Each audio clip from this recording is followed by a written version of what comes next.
Irashaimase. Hello and welcome to Fitaurus Kitchen. I'm your host, Chef Fitaurus, bringing you the chef's choice in weekly gaming news. So let's get cooking, shall we? First off is a topic that I'm actually very excited about. So last year at Sony's PlayStation Experience, they went and announced a localization for Yakuza-5, which had released in Japan 2 years earlier, but hadn't had any announcement of a localization going and coming out. So most fans had kind of gone and given up hope of going and getting a localization. I myself go and have an import copy that I put a little bit of time into, but maybe not as much as I should have.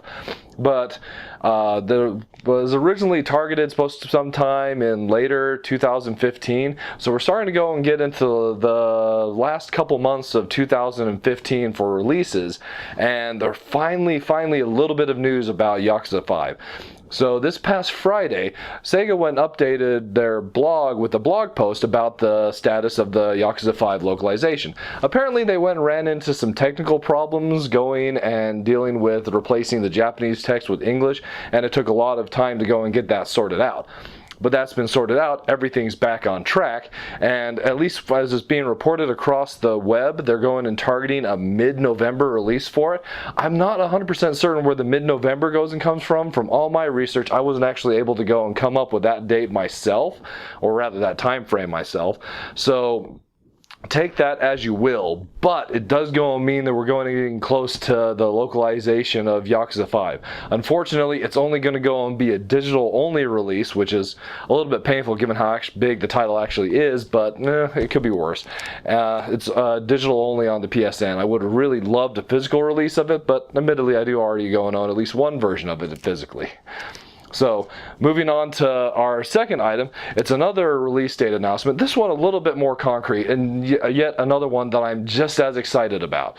So, Bandai Namco has gone and announced the release date for the Digimon Cyber Sleuth, going to releasing on PlayStation 4 and Vita for the North American territories. It's going to go and come out on February 2nd, 2016. So the PlayStation 4 is going to go and be a physical release, and the Vita version is only going to be digital only available through the PSN, which is disappointing if you're a Vita owner. There's something really satisfying and secure about going and having a title digitally. You don't have to worry about the storage space as well, but if it goes and means more chances that titles get brought over, I will go and accept digital only. It's not my preference, but anyway, that aside, I'm really excited about this news. I've actually never gone and played a Digimon title for myself, but the screenshots and gameplay that I've gone and seen for this one really have me excited for going and trying out this as my first Digimon title. If you guys have any suggestions for others that I should go and try, by all means, go ahead and mention them below. I'd definitely open to going and giving other games from the series a try, but there's that. Digimon Cyber Sleuth going and coming out for PlayStation 4 and Vita on February 2nd. So, next down on the list, we have yet another release date announcement, and this one is for what is currently a Japanese-only release, and that's going to go and be Dead or Alive Xtreme 3 for the PlayStation 4 and the Vita. Koei Tecmo went and announced that it's going to go and be releasing on the 25th of February in Japan. With two flavors. So it's going to go, the PlayStation 4 version is going to go and be titled Xtreme 3 Fortune, and the PlayStation Vita is going to go and be titled Xtreme 3 Venus. With about 8,800 yen price tag for the PlayStation 4, 7,800 for the Vita. So actually, really premium prices there. It's a super pricey title, but I guess it is essentially a fan disc for those who are fans of the girls from the Dead or Alive franchise. So they're going and milking that just a little bit. Still, it does go and look like at least a very pretty title. Whether or not that kind of thing is your cup of tea is completely up to you, but it's one and that's interesting to go and note all the same. So that's Dead or Alive Xtreme 3 going and releasing in Japan on February 25th, 2016. So our next item is a really interesting one. So earlier in this week, Xseed went and announced that they have plans to go and bring 3 video game titles to PC via Steam next year. So starting off in early 2016, they're going to go and be bringing Little King Story to Steam. Little King Story originally released for the Wii back in 2009. It's kind of a cute action RPG with some interesting like group elements, a little bit Pikmin-esque. So it's interesting that that's one of the titles that they went and picked to go and bring to Steam, but hopefully it goes and does well for them. Then in spring, they're going and bringing over Xanadu Next, which is a Falcom PC title from /N-Gage. If you happen to know what an N-Gage is, kudos to you. But they're going and targeting this title targeting to release this title that came out in Japan originally in 2005. For a spring launch. It's an action RPG that's a spin-off of the Dragon Slayer franchise from the Dragon Slayer's franchise is one that Falcom went and had back in the 80s. So it was kind of a late spin-off to begin with. And it's interesting to go and note that Xseed went and chose to go and bring this title over to PC via Steam. I'm hoping it goes and does well. I'm interested in going and looking into it myself. Do keep in mind, this Xanadu Next is actually unrelated to the recently released Tokyo Xanadu, also from Falcom. But who knows, maybe it's Xseed going and laying the frameworks for going and bringing that title over localization-wise as well, which would go and be awesome, as that's an incredible title. At least I've been really enjoying it so far to this point.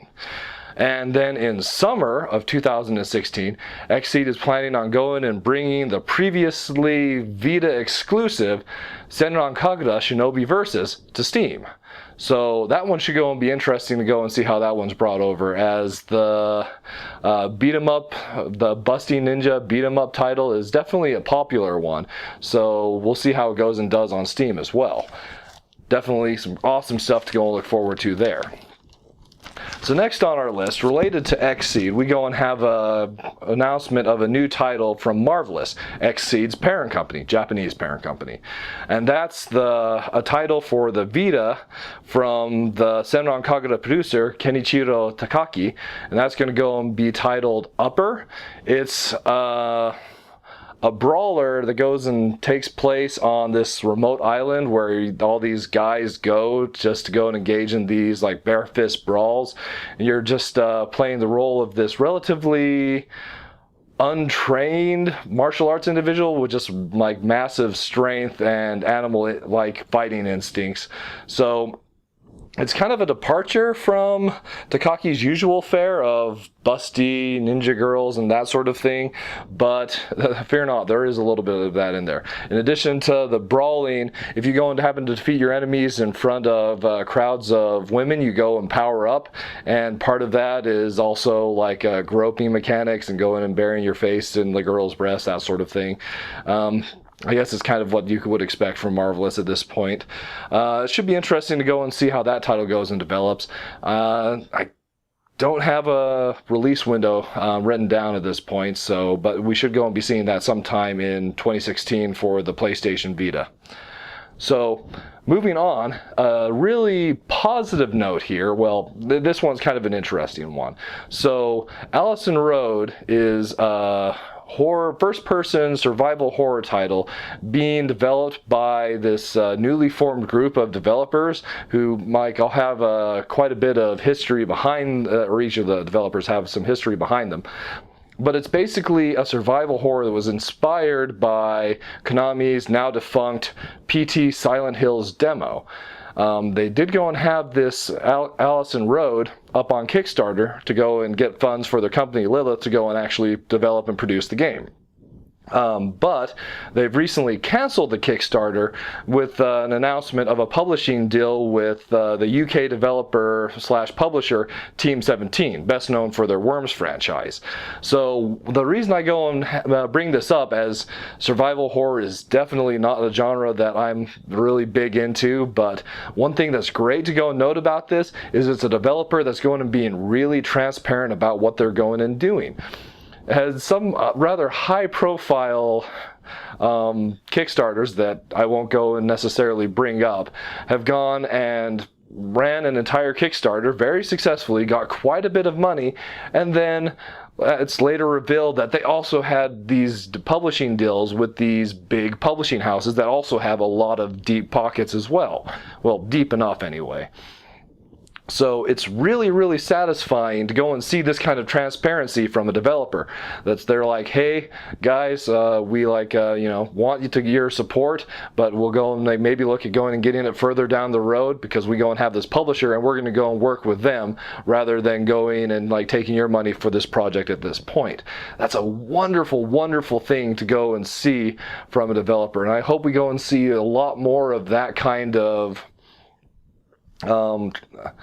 basically transparency from developers when it comes to Kickstarter. Although at the same time, I don't think Kickstarter's purpose is also to go and be a showcase for developers to go and put up their titles, hoping that big publishers will come and pick them up as well.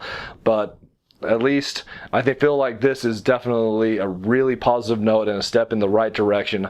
Developer going and saying, hey, we've got a publisher, we don't need the Kickstarter right now. So kudos to you, Lilith. I definitely go and love going and seeing this kind of stuff going and coming out from Kickstarter. All right, and then our last topic for this week, we've got some interesting news about Nintendo. So this is a fairly credible report as it's going and coming via the Wall Street Journal. But the Wall Street Journal is going and reporting that Nintendo has been going and shipping out software development kits of their upcoming console, the NX. So what's interesting about this is it goes and gives us a little bit of a glimpse into what might go and be ahead. At this point, there's a lot of rumor and speculation going and surrounding what Nintendo goes and has up their sleeve for their next console. So what we have gone and heard, and once again, this is questionable as far as how credible it can go and be. But what we have gone and heard is that the NX is actually going to go and be more of a powerhouse than the current powerhouses in the current generation, the PlayStation 4 and the Xbox One. That's definitely interesting. So it'll be interesting to go and see how that pans out. But even more interesting is apparently the console is supposed to go and be a console/portable hybrid. So it's like you'll go and have a base home unit, but you also go and have a detachable unit that you can go and take with you outside of the house. How it's going to work, I don't know, but it definitely goes and provides for some interesting food for thought. What kind of things can Nintendo go and do with this? What kind of things can other publishers and developers go and do with this? It'll be interesting to go and see. I imagine we'll definitely know more about the NX come E3 next year, but that's a long time to wait as we're still a good 8 months off from that. Well, at any rate, we'll go and just about wrap it up for the weekly gaming news for this week. If there's any other news articles that you think I should go and report on the show, by all means, please leave those in the comments below, or any other suggestions on how I can go and improve my news program. Also, please leave those below. Thank you so much for going and coming out and joining me today, and we'll go and see you again next week.